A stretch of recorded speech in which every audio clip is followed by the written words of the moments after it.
Hello my dear friends, ఎలా ఉన్నారు? Welcome back to our YouTube channel PNG financial advisor. So రేపు మంగళవారం markets ఎలా ఉండబోతున్నాయో చూద్దాం. అలాగే ఒక 3 స్టాక్స్ గురించి కూడా రేపు ఇంట్రాడే గురించి ఇందులో చెక్ చేద్దాం. సో మీరు కనుక మన ఛానల్ని ఫస్ట్ టైం చూస్తున్నట్టయితే సబ్స్క్రైబ్ చేయండి, పక్కనే ఉన్న బెల్ ఐకాన్ ప్రెస్ చేయండి. అలాగే ట్విట్టర్లో, టెలిగ్రామ్లో మన ఛానల్ని ఫాలో అవ్వచ్చు. కొత్తగా డీమ్యాట్ అకౌంట్ తీయాలనుకునే వారు కింద డిస్క్రిప్షన్లో ఇచ్చిన లింక్ ద్వారా అకౌంట్ ఓపెన్ చేసి అక్కడే ఇచ్చిన నంబర్ ద్వారా మీరు మెసేజ్ చేయవచ్చు. సో దానివల్ల మీరు ప్రీమియం టెలిగ్రామ్ గ్రూప్లో కూడా జాయిన్ అవ్వచ్చు.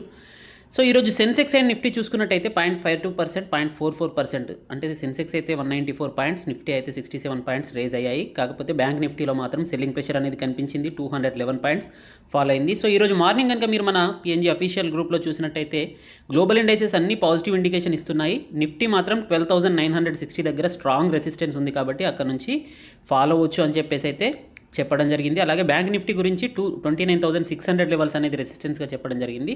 సో నిఫ్టీ మాత్రం సేమ్ 12,960 లెవెల్స్లోనే ఈరోజు ఓపెన్ అయ్యింది, అక్కడ నుంచి మనకి ఫాల్ అనేది కనిపించింది. సో బ్యాంక్ నిఫ్టీలో మాత్రం 29,500ని కూడా రీచ్ అవ్వలేకపోయింది, 29,492 అనేది ఈరోజు హైయెస్ట్గా మిగిలింది. సో బ్యాంక్ నిఫ్టీలో సెల్లింగ్ ప్రెషర్ అనేది కనిపిస్తుంది. చార్ట్ ప్యాటర్న్లో చూసినట్టయితే మనకి నెగటివ్ ఇండికేషన్స్ అయితే కనిపిస్తూ ఉన్నాయి. సో రేపు మార్కెట్స్ అనేవి నెగటివ్ ఉండబోతున్నాయని నేను ఎక్స్పెక్ట్ చేస్తూ ఉన్నాను. సో ఓవరాల్గా రిటర్న్స్ చూసినట్టయితే 1 వీక్లో 1.14% నిఫ్టీ రేజ్ అయితే బ్యాంక్ నిఫ్టీ 1.5% రేజ్ అవ్వడం జరిగింది. సో ఇయర్ రిటర్న్స్ చూసుకున్నట్టయితే 8% పాజిటివ్గా నిఫ్టీ ఉంటే 6.71% నెగటివ్గా బ్యాంక్ నిఫ్టీ ఉంది. సో బ్యాంక్ నిఫ్టీలో సెల్లింగ్ ప్రెషర్ ఉంది బ్యాంకింగ్ సెక్టార్లో. సో న్యూ లైసెన్సెస్ గురించి వచ్చిన న్యూస్ అయినా పాజిటివ్గా ఉంటుందేమో అనుకుంటే స్టిల్ బ్యాంకింగ్లో మాత్రం నెగటివ్నెస్ అనేది అయితే కనిపిస్తూ ఉంది. సో ఈరోజు సెక్టోరియల్గా చూసుకున్నట్టయితే IT, energy, PSC, pharma, commodities అనేవి పాజిటివ్గా ట్రేడ్ అవ్వడం జరిగింది. నెగటివ్గా service sector, financial services, private banks and PSU banks, Nifty service sector అనేవి నెగటివ్గా, నిఫ్టీ సర్వీస్ సెక్టర్ పాజిటివ్గా ట్రేడ్ అయింది, కాకపోతే ఫైనాన్షియల్ సర్వీస్ అనేది నెగటివ్గా ట్రేడ్ అవ్వడం కనిపిస్తుంది. సో ఎఫ్ఐఐ, డిఐఐ డేటా చూసుకున్నట్టయితే స్టిల్ ఎఫ్ఐఐస్ ఈరోజు పాజిటివ్గా 4,738 crores క్యాష్లో బై చేయడం కనిపిస్తుంది. బయింగ్ అయితే ఎఫ్ఐఐస్ నుంచి కంటిన్యూగా జరుగుతూ ఉంది. So this is a bit positive, కాకపోతే ఎప్పుడైనా ఇది టర్న్ అరౌండ్ తీసుకోవచ్చు. సో మేబీ రేపు నెగిటివ్గా ఉంటే కనుక ఎఫ్ఐఐస్లో కూడా మనం సెల్లింగ్ అనేది రేపు చూడవచ్చు. ఇండియా విఐఎక్స్ అనేది 6% పెరగడం అనేది కూడా మనకి వాలిటాలిటీ పెరిగింది అని చెప్పడానికి ఇండికేషన్గా చెప్పవచ్చు.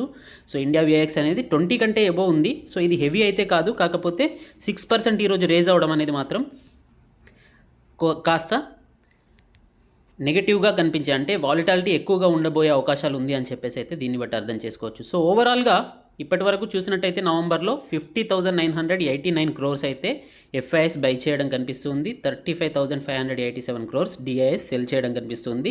సో ఇది పాజిటివ్ అండి, చాలా మంచి బయింగ్ ప్రెషర్ అయితే నవంబర్లో మనకు కనిపిస్తుంది ఎఫ్ఐఎస్ నుంచి. కాకపోతే చార్ట్ చూసుకున్నట్టయితే మనకి ఈరోజు నిఫ్టీలో హ్యాంగింగ్ మ్యాన్ అనే క్యాండిల్ అయితే ఏర్పడడం జరిగింది 12,960 లెవెల్స్లో. లాస్ట్ 5 days నుంచి మనకి 12,960 లెవెల్స్లోనైతే వెళ్ళలేకపోతుంది. అక్కడ నుంచి లాస్ట్ 3 క్యాండిల్స్ చూడండి, ఇక్కడ లాస్ట్ ఫ్రైడే చూసుకోవచ్చు అండ్ థర్స్డే చూడవచ్చు, ఈరోజు మండే రోజు కూడా చూడవచ్చు. సో 3 క్యాండిల్స్ అయితే 12,960 లెవెల్స్ నుంచి అయితే డిక్లైన్స్ అనేది కనిపిస్తుంది. సో అక్కడైతే బేర్స్ అయితే స్ట్రాంగ్గా ఉన్నట్టు కనిపిస్తుంది, సెల్లింగ్ ప్రెషర్ ఎక్కువగా ఉంది. సో క్లోజ్గా అబ్జర్వ్ చేసినట్టయితే మనకి ఇక్కడ చూడవచ్చు ఈరోజు 12,960 పాయింట్ అనేది అయితే మనకి స్ట్రాంగెస్ట్ రెసిస్టెన్స్గా అయితే కనిపిస్తుంది. వన్స్ ఇది బ్రేక్ అయితేనే మనం 13,500 లెవెల్స్ని ఇన్ ఫ్యూచర్ ఎక్స్పెక్ట్ చేయవచ్చు. కాకపోతే ఈ ఎక్స్పైరీ వరకు 13,000 టచ్ అయ్యేలాగా అయితే నిఫ్టీ కనిపించట్లేదు, just it is my assumption. So రేపు నిఫ్టీలో సపోర్ట్ అండ్ రెసిస్టెన్స్ లెవెల్స్ చూసినట్టయితే 12,960 పాయింట్స్ అనేది స్ట్రాంగెస్ట్ రెసిస్టెన్స్గా మనకు కనిపిస్తుంది. సపోర్ట్, ఇమీడియట్ సపోర్ట్ ఒకవేళ 12,928 కంటే ఎబో ఓపెన్ అయ్యి మార్కెట్లో పాజిటివ్గా ట్రేడ్ అయితే మనం కాస్త పాజిటివ్నెస్ని ఎక్స్పెక్ట్ చేయవచ్చు. ఒకవేళ 928, 930 లెవెల్స్ని కనుక ఈరోజు క్లోజింగ్ ప్రైస్ ఏదైతే ఉందో దాన్ని బ్రేక్ చేస్తే 12,824 లెవెల్స్లో తిరిగి సపోర్ట్ తీసుకునే ఛాన్సెస్ అయితే నిఫ్టీలో కనిపిస్తూ ఉంది. సో వన్స్ 12,824 కూడా బ్రేక్ అయ్యింది అంటే కనుక కరెక్షన్ వచ్చే ఛాన్సెస్ అయితే నిఫ్టీలో కనిపిస్తుంది. సో లాంగ్ పొజిషన్స్లో ఉన్న వాళ్ళు, హెవీ అమౌంట్స్లో ఇన్వెస్ట్ చేసిన వారు కాస్త తమ ప్రాఫిట్స్ను బుక్ చేసుకోవడం బెటరు అని చెప్పేసి అయితే నేను సజెస్ట్ చేస్తున్నాను. సో బ్యాంక్ నిఫ్టీలో చూసినట్టయితే సెల్లింగ్ ప్రెషర్ ఉందండి. So support and resistance level చూసినట్టయితే 28,557 అనేది సపోర్ట్గా కనిపిస్తుంది, 29,832 లెవెల్స్ అనేది ఇమీడియట్ రెసిస్టెన్స్గానైతే అయితే మనకి ఇక్కడ అర్థం చేసుకోవచ్చు. సో ఇదే రేంజ్లో కమింగ్ 1 to 2 days కన్సాలిడేషన్ అవ్వచ్చు. వన్స్ 28,550 లెవెల్స్ని కనుక బ్యాంక్ నిఫ్టీ బ్రేక్ చేసిందంటే కనుక ఫర్దర్ కరెక్షన్ అనేది ఉండబోయే అవకాశాలు మనకి ఇక్కడ కనిపిస్తూ ఉన్నాయి. సో మార్నింగ్ అయితే గ్యాప్ అప్లో ఓపెన్ అయినా కూడా మార్కెట్ అనేది సస్టైన్ కాలేకపోయింది. సో మనకి నెగిటివ్ ప్రెషర్ అయితే బ్యాంక్ నిఫ్టీలో అయితే క్లియర్గా కనిపించింది. నిఫ్టీలో కాస్త పాజిటివ్గా ఉన్నా కూడా.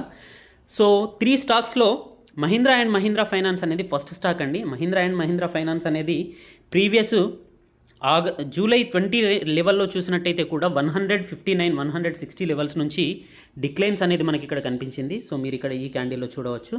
సో ఇదే ప్రైస్ దగ్గర ప్రజెంట్ కూడా లాస్ట్ 3 డేస్ నుంచి మనకి డిక్లైన్స్ అనేది కనిపిస్తుంది, సెల్లింగ్ ప్రెషర్ అనేది కనిపిస్తుంది. So bears are very strong there at 160 points.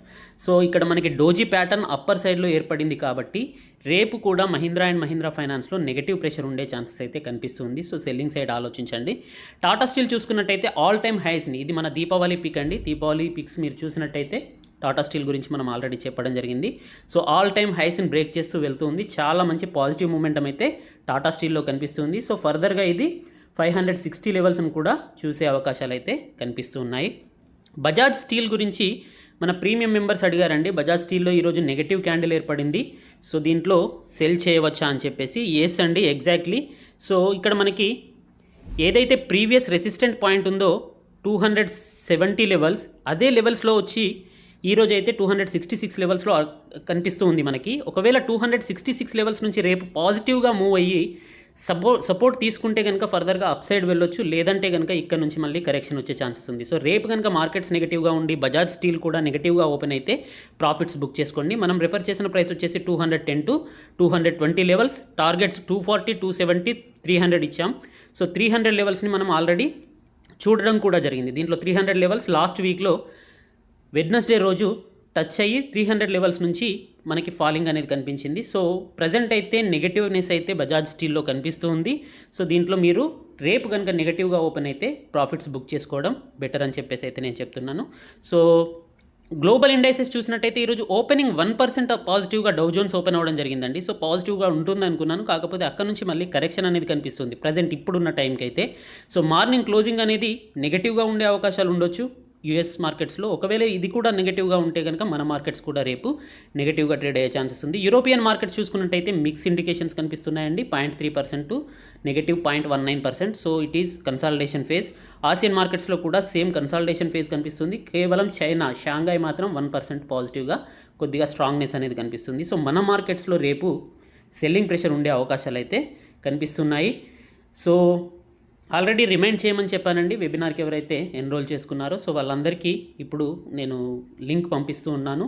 So ఎవరికైనా రాకపోయినా కూడా కాసేపట్లో లింక్స్ అయితే వస్తూ ఉంటాయి. So Saturday 11 o'clock and next Saturday 11 o'clock. First ఈ సాటర్డే అయితే ఫండమెంటల్ అనాలిసిస్ గురించి కంప్లీట్గా ఎవ్రీ ఆస్పెక్ట్ని తెలియజేయాలనుకుంటూ ఉన్నాను. సో నెక్స్ట్ ఫ్రైడే అయితే నేను యూజ్ చేసే ఇండికేటర్స్ ఏమున్నాయి టెక్నికల్స్, వాటిని మన ట్రేడింగ్ వ్యూలో ఎలా అప్లై చేయాలి, వాటి యొక్క కోడ్స్ ఏంటి, వాటిని ఎలా అప్లై చేయాలి అనేది నెక్స్ట్ సాటర్డే అయితే ఆ క్లాస్లో వివరించాలనుకుంటున్నాను.